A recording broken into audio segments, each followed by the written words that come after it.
Welcome to the Catholic Table Talk podcast.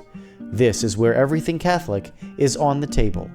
New episodes Thursdays at 9 a.m. Eastern on most podcast platforms. Here's your host, William Sauber. And welcome back to the show, everyone. Thank you again for joining us for episode 215 here on Catholic Table Talk podcast. Whether you're new to the show or you've been along the block with us for a while, thank you again for tuning in and being such a great supporter of the show as we almost end another calendar year here this year. And as we end another calendar year, something that's not really ending anytime soon is AI. And whether if you want to ignore it, if you love it, if we have mixed feelings about it, it's probably not going anywhere anytime soon. It's been moving rapidly, I should say, forward with some stuff, and that's causing a lot of purity problems. That's causing a lot of mental problems. That's causing. I mean, AI is maybe some good for a few things, but we're going to talk about kind of AI self and kind of the purity maybe problems behind it a little bit with Steve Pokorny. And he's been on the show a couple of times, not for a very long time, so we are glad to have him back. Just a little bit about Steve again, just to refresh your memory. Steve is the founder of Freedom Coaching. You can find more at freedomcoaching.net, and he does great work with it. And he hails from San Antonio, great town. I would like to visit there one day. And just why would you want to work with Steve and ask for his advice and see what he has to offer for you? I mean, he's rooted in truth. His background is Catholic theology. Excuse me, theology. Sorry. Ensures every strategic aligns with the dignity of the human person, his personal experience, his own story of overcoming his purity problems, as well as proven results. Find more again at freedomcoaching.net. We'll have it down in the show notes below, so it's quick and easy access for you. So, without further ado, let's get Steve back on the screen here. So, Steve, thank you for your ministry because it's something that a lot of people don't like to discuss and talk about. And just thank you for your time, brother, for coming on the show again with us. Absolutely, William. Thank you very much for the very generous and warm introduction. And it's great to be here today and looking forward to digging in. Awesome. Yeah, let's dig right in. And basically, when I hopped on the Zoom on the call here, on Steve, before you came on, it was like, do you want to have your AI companion help you with this meeting? I'm like, okay, no way. Um, so it's like I said, it's growing rapidly. It's all around us. But first of all, let me just get a little bit more background on you, on your life events lately. So what have you been up to at freedomcoaching.net? Sure. Thanks so much. And again, just so we're all, and again, the little dash is important. So freedom-coaching.net, that's our in there. And so we've been busy with what we're doing. Again, the work we do in Freedom Coaching is one-to-one mentoring for both men and women to help the attraction of pornography and unchaste behavior through a transformation of mind, heart, and vision. And we actually just launched another program called Philomena. It is exclusively offered through Freedom Coaching, where it's especially directed towards wives who have experienced betrayal, but it's not limited only to wives, but and that's coaching specifically in what's going on here. And we've been involved. The upcoming Seek event for the Fellowship of Catholic University Students, Focus. We will be attending that organization or that event. There's 3 events happening at the same time, and the one in Columbus, Ohio, coming up the first of the year. We will have a very big presence. If anyone is going to be there, you will not miss us. I promise that. But again, the topic and where I'd like to and William, we're so gracious to invite me back here, is My pleasure. again with if we Thank you. And if we look at the issue of pornography, right, pornography, unchaste behavior is a depersonalization, and where we are using another human being as a means of one's own selfish gratification. And I think especially with the idea of AI or artificial intelligence, I think this is a critically important element because I like to say a phrase that's been coming up more and more for me is that being human is awesome. It is Yeah. awesome being human. It's wonderful. It's a beautiful experience. But we have our problems and our failings and our shortcomings, right? And oftentimes I think with the fact that we have such a steady pace of technology that is taken over in many, many cases, we are forgetting about this goodness. We're forgetting about the fact of that the God has created us for some specific purpose, and especially based on the principle of the incarnation. We as Right. Catholics believe that God took on a human body that dwells among us. And even right now in eternity, that body is present in the Trinity, right? No machine has that here. Now, so this is especially the initial and then also in all the history of the cosmos, right? Oh We're yeah. trying to explore different places, but it's only here on earth that we know that Jesus Christ died for humanity, specifically for us. So I think it bears witness the fact that if we don't talk about these issues, it's like marriage, William, right? Yeah. If you don't talk about things before marriage, it's going to come up in marriage, right? This issue of AI, of artificial intelligence, which is probably misknown. There is intelligence to a degree that is there, but um, but it is not human intelligence necessarily. Okay. But within this, if we don't talk about this, it's going to come up because that box, that Pandora's box, shall we say, Mm. to a real degree, has been opened. It's not going back in. And I think it's a grave mistake if we are saying that we can simply ignore this reality that is very much upon us. Right. Well said. I really have to agree. Um, I mean, I watch a lot of news, too much news to be honest with you, Steve. But Hmm. I mean, it's something that you don't really want to really talk about on a Saturday morning, and you turn on the news, and AI gets brought up, and you're just kind of like, I mean, you do want to ignore it, but like you say, it's a great mistake to ignore it and to because it's growing so rapidly. So. I guess I want to get you a take on it. Me personally, I don't care for it, so to say. I just think that it's a lot more cons or more evil, I guess you maybe could say with it than non-evil. At least I have heard that. So again, just kind of a little bit your take on it, and then Sure. what what are the most excuse me, what are the most problems with it in the purity level, so to say, like you know. Yeah. Yeah. So let's talk about this. I mean, so what we have to look at here, and again, this is about a 30-minute conversation. There is Yeah, no way we're going to cover all angles by any means on this. And no this way. issue is at us so fast that this conversation is going to be outdated by the time you get it up, perhaps, right? Right. We can drive with, right? And again, we have to ask, like, is a tool that we're using, is it helping us to become more human or less? Is it the one thing that we as human beings are called to do is, well, three elements is we come from love to live in love to go back to love. Come Right. from love to live in love to go back to love.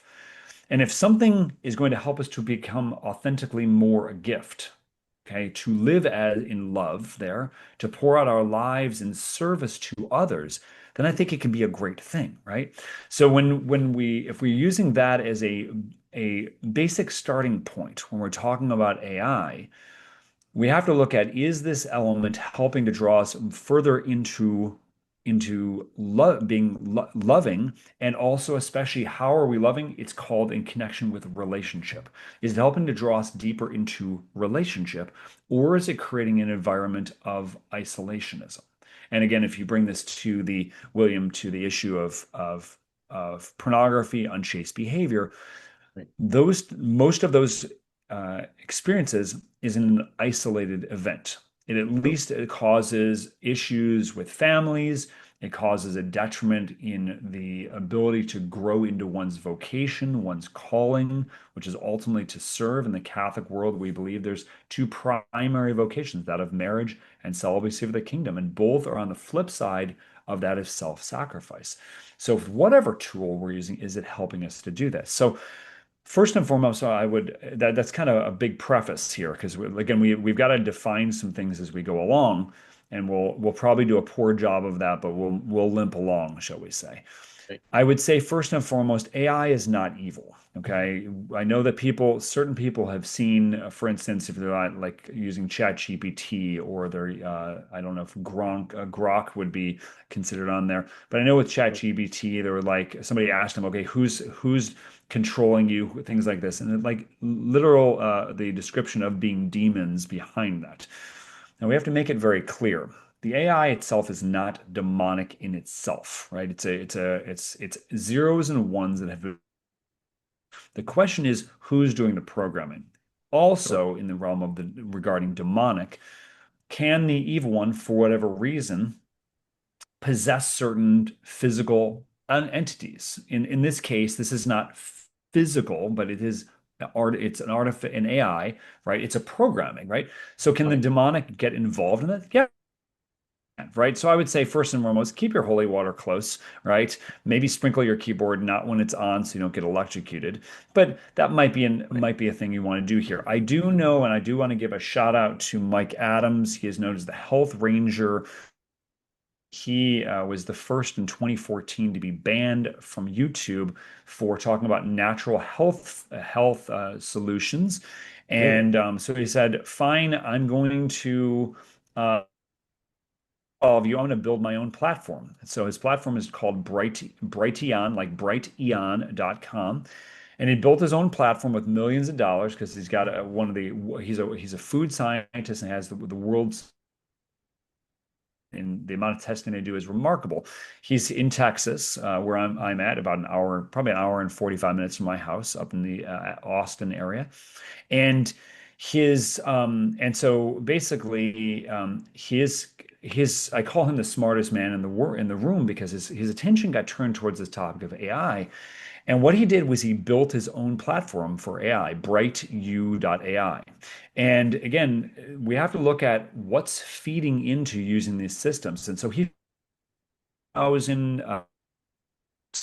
into his AI along with many more articles, years to build this thing, over $2 million of his own money, whereas a lot of these other Grok is coming from Elon Musk, and also you have ChatGPT is coming from, it's known as OpenAI, which is anything but open, because if you try to ask on certain topics, such as any natural health there or things about vaccines, you're going to get a very different answer than what you would get on BrightU.ai.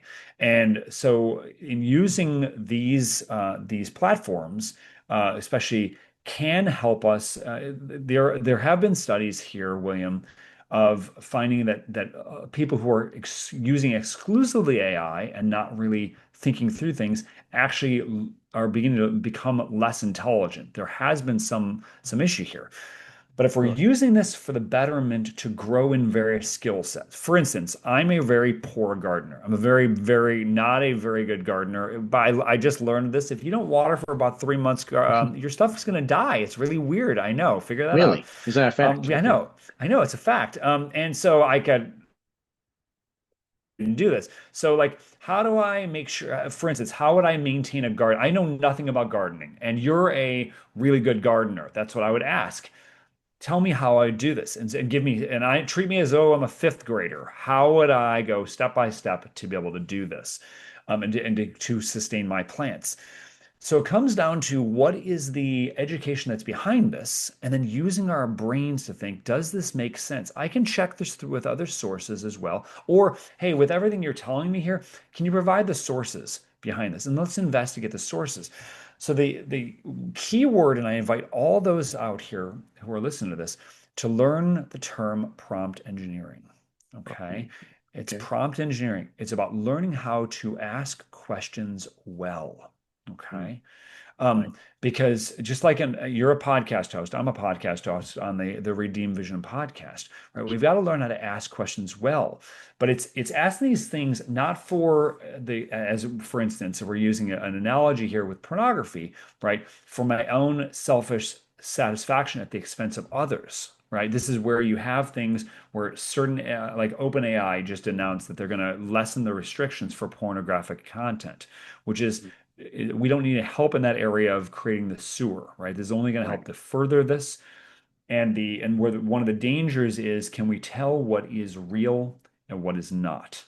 True. And in many cases, we're not able, like they look and they sound exactly being human. You probably is one of the first quote unquote actresses who is being available to show up in any production. And some companies running them. Again, totally fake, not a real human being, but they're able to do these incredible things now that it's very difficult to tell the difference between them.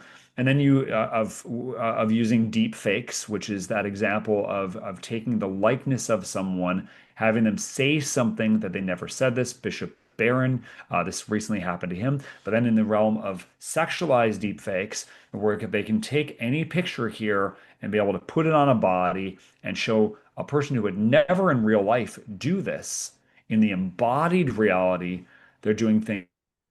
These things can ruin a person's career, ruin a young person's, like if we've all heard the experiences of perhaps of sexting, where these things go shared between what they thought would be private. The person shares it online, it becomes viral, and then it goes and this damages their ability to even get a job because of the employers looking. Yeah. So those are very real things. And so, yes, we have to be aware of this. And I think there's William, and again, I'm going to make this last comment that I'll pause because I'm kind of fire hosing it here.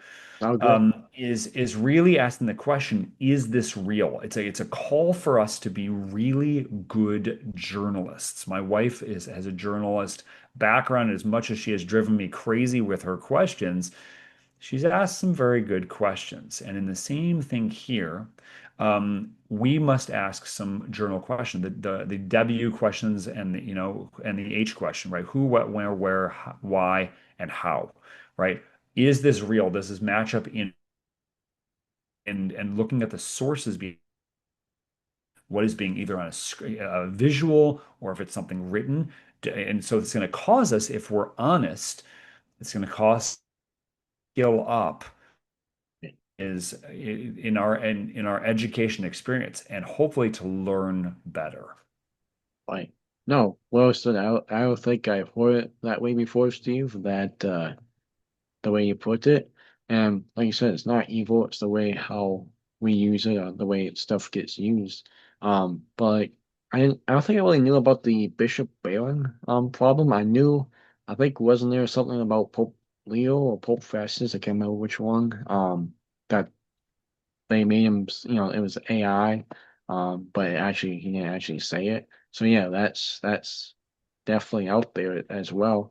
And then just again watching too much news this past weekend, but someone did get kind of he was accused of rape and all this um very bad Mm. stuff, and it was AI, so you sued Google for that.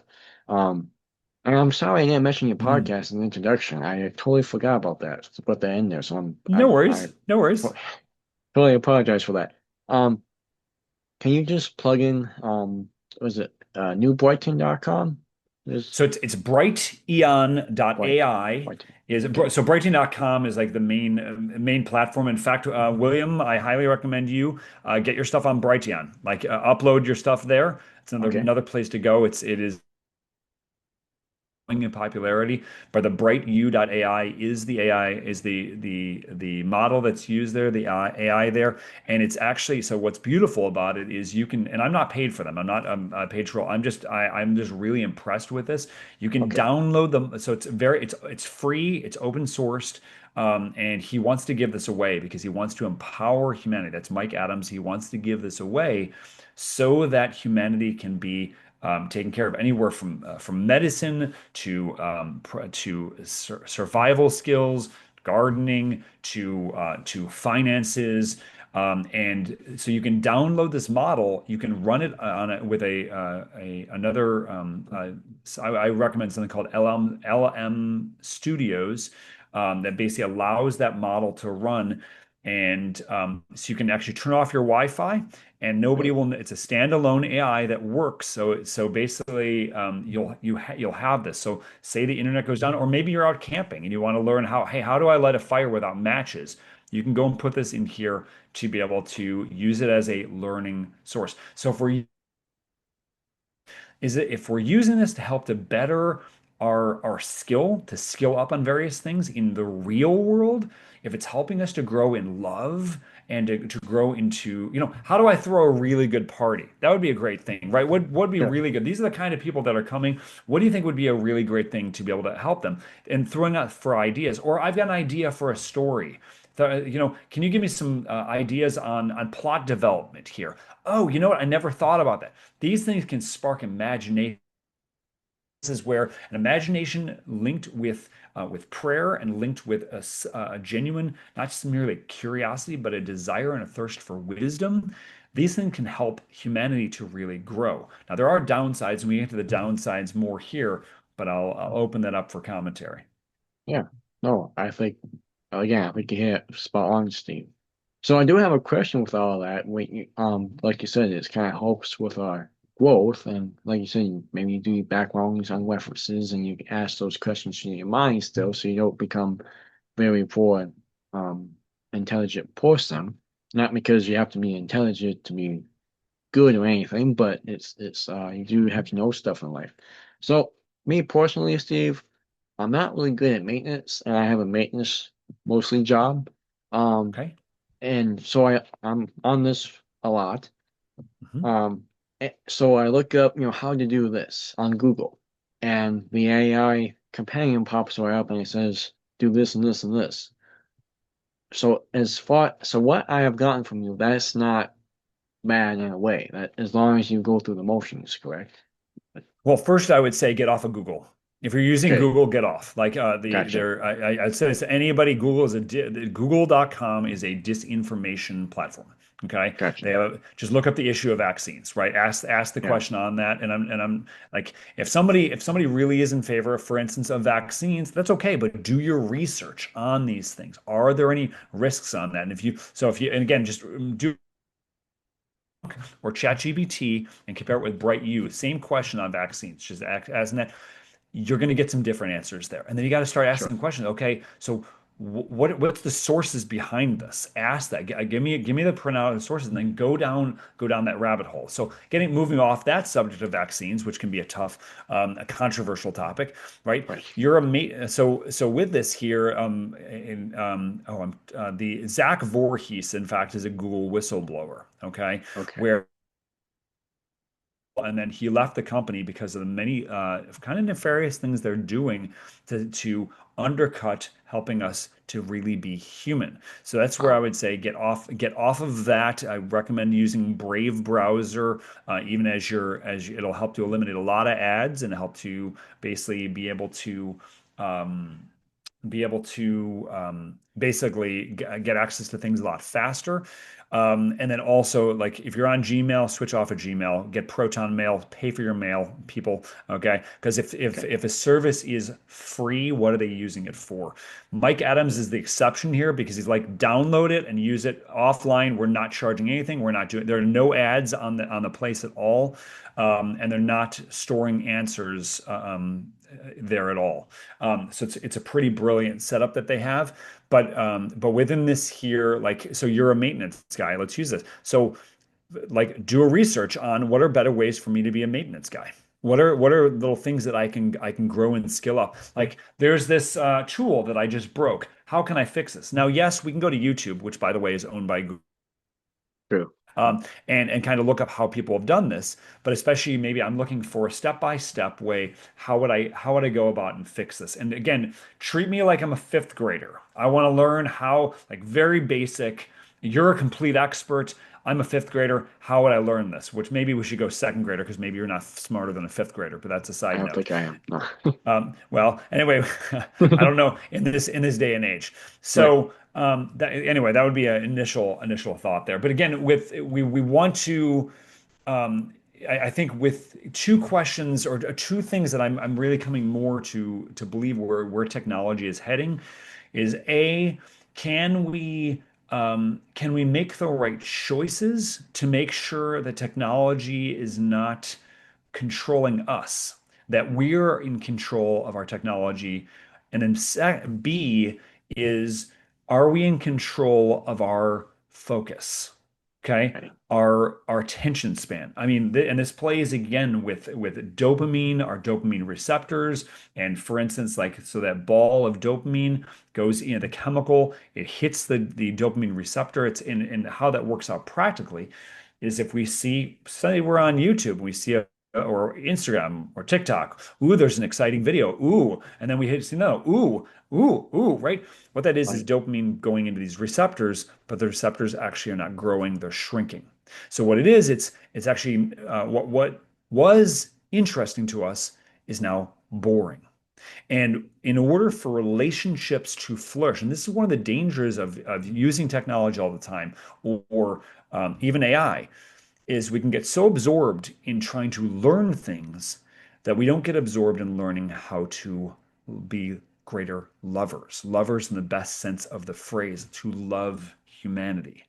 So if we're finding that we're spending too much time on our 5 inch by 2 inch prison for our mind, aka your cell phone, then maybe it's time to go on a tech fast, right? Maybe it's time to put the AI generator down and actually go read an actual book. Right. Yeah. To be honest, I really struggle. I have like lean just so I start a book and I just get weaned, Reading disorder. which is probably because of this. But so Mhm, I will take that up, especially maybe if the Advent is here almost, so mhm. maybe it's a good time to start is prepare for Christmas. Amen. Um so Steve, this is your third time on. I think this is probably I mean, I really had a blast with you, so thank you again for coming back on. And Uh, I think if we can kind of maybe sometime do another show about this. I think that would be fantastic because I do have a sure. couple other questions that I might want to ask you as we Great. go forward. But again, also if you could send me those links so then I can put them on the show notes for the people. Um, Happily.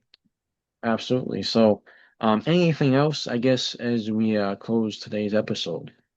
Yeah, so I mean, again, I would say along the lines, again, as I assume a vast majority of our audience are Catholic, and so we want to really be thinking with a mind of the church, right? As we're Right. using technology, again, I can't overstate this. Is this helping us to become more human or less? Is it helping us to love more or less?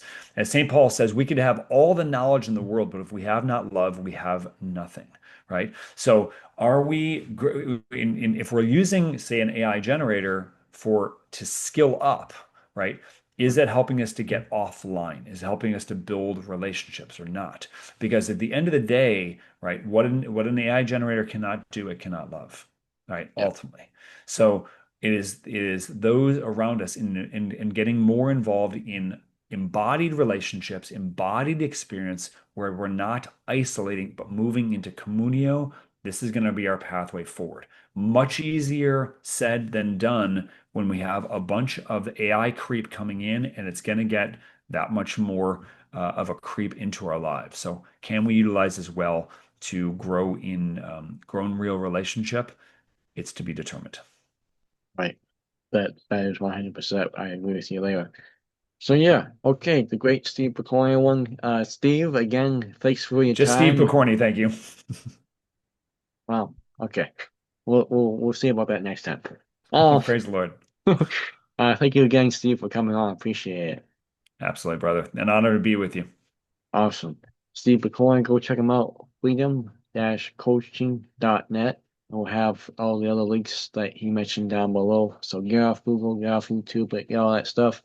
And again, what's in isolation? That's when a lot of bad things happen. That's when the enemy moves in. And yeah, so And another thing is, stay in saint grace, go to the sacraments, and God willing, everyone will see you next time on Catholic Table Talk. Thank you for listening to this week's episode of the Catholic Table Talk podcast, where everything Catholic is on the table. Don't forget to subscribe to Catholic Table Talk on your favorite podcast platform to get new episodes delivered directly to you every Thursday at 9 a.m. Eastern.